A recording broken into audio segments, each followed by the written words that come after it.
So, obviously, when it comes to the Indiana Fever, we have gotten a lot of content. And I mean, we're seeing content from other teams. We're starting to see other teams kind of get back into, I'm not going to call it training camp mode exactly, but I do think the Fever getting everybody back in a little bit before training camp is helping. It is helping because you can see with the workouts, they don't seem to be going too crazy intense. And that is 100% what, what they need to do. Not too intense, but as soon as the players touch down, you're here to work.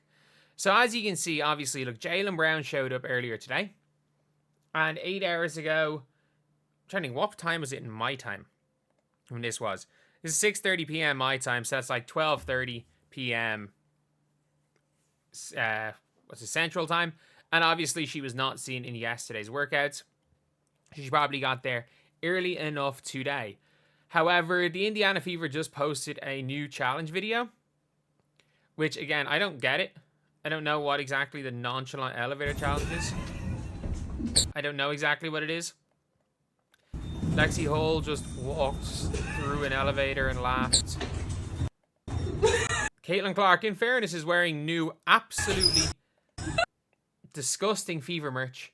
I do have to say this, like, Jesus, I'm not a fan of that, and I like some of the stuff that the Fever have gotten recently. I think their jerseys are cool, and even some of the recent stuff, if I'm not mistaken. The Fever, I'm pretty sure the Fever have come out with some nice enough stuff. Yeah, like, I'm not gonna lie, this jacket's cool. This jacket's quality. This jacket looks great. And again, some of the new Fever stuff, I do have to say, it is pretty cool. It is pretty cool, some of the new Fever gear. This, however, I'm glad that this is not being sold. Because obviously slides in. I don't know exactly what even is the Nonchalant elevator challenge. But she slid in as it was opening. So did Bree Turner. That looks nonchalant, in fairness. The opposite of Caitlin Clark's. What floor? Aaliyah Boston just decides, nah, not walking in.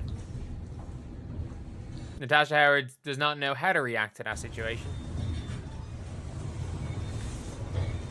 And she goes and walks in.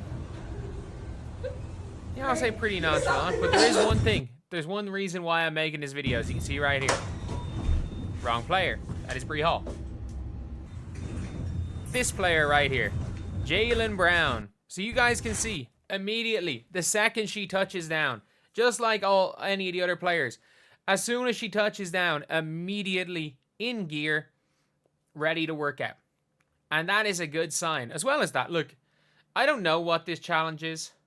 I really don't know what this challenge is. I don't know what it is. Like,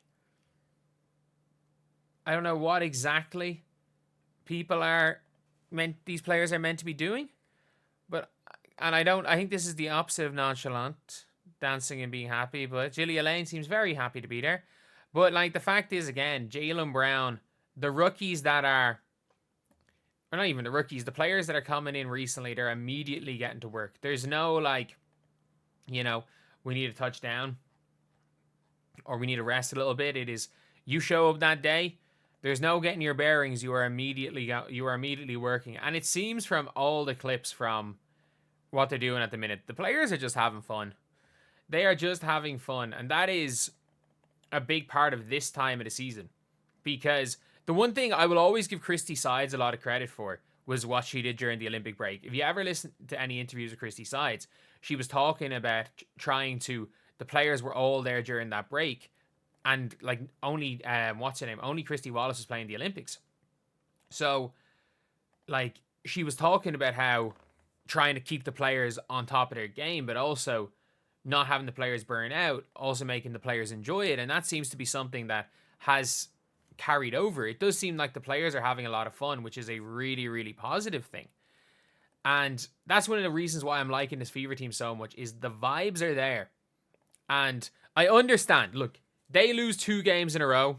They lose 3 games in a row. The vibes might change a little bit. And the vibes will be almost as good if they go out off to a good start as the vibes on this channel if we can hit 45,000 subscribers by the time the preseason game starts. We are 406 off. If we can get the 400 off by tomorrow, I'll be very, very happy. And lads, we're at like nearly 50 subscribers for today. If we could do that, we might actually be on track. But anyway, we gotta talk about that because again, the better the vibes are, the easier it is to play basketball as long as things are going well. And you don't want to come into the season with bad vibes, especially when it comes to the WNBA where not everybody is, where everyone's competing for a roster spot.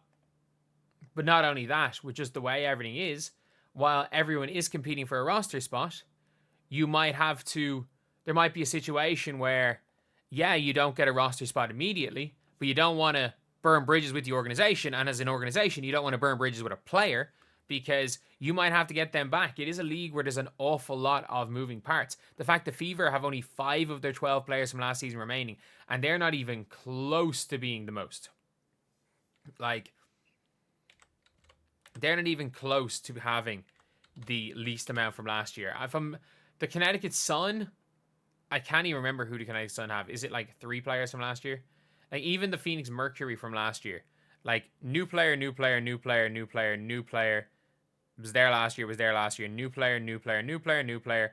Was new-ish player. She was on like hardship contracts last year. New player, new player, new player, new player, new player, new player, new player, new player. So like the fact is that like with this league where everyone's kind of bouncing around teams and you could go a new team every year for multiple years of your career, it is a good thing from both perspectives to just have, from a player's perspective, to have an organization have a good experience with you, and from an organization's perspective, to having the players having good experiences with the organization. But yeah, like that is pretty much it. Like that is not a big deal in the world, but I do think all of it adds up. And I think you can see they're taking workouts seriously, but once they're not in a workout, this team is obviously hanging out with each other a lot. And just getting used to being around each other. It's a new team. It's a new team. I still cannot believe she's like how athletic Michaela Timpson is, in fairness to her. But it's a new team and all of this type of thing matters.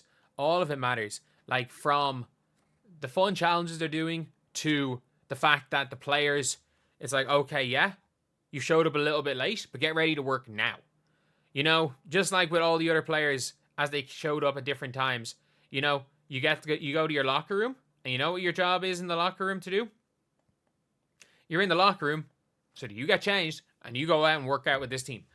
So, yeah, obviously no days off, no time off for this team. But at the same time, it does not appear that this team is burnt out, which is exactly what you want to do for a preseason. You want to get the team ready, you want to get the team working hard, and you want to avoid burnout. They are the 3 things that you want in a preseason. They're the 3 things you want in a training camp type scenario. Is you want to get players ready for the season, but you don't want them to be burnt out for the season. And I think the Fever are doing a really, really good job at that. But anyway, that's the video. I'll see you guys.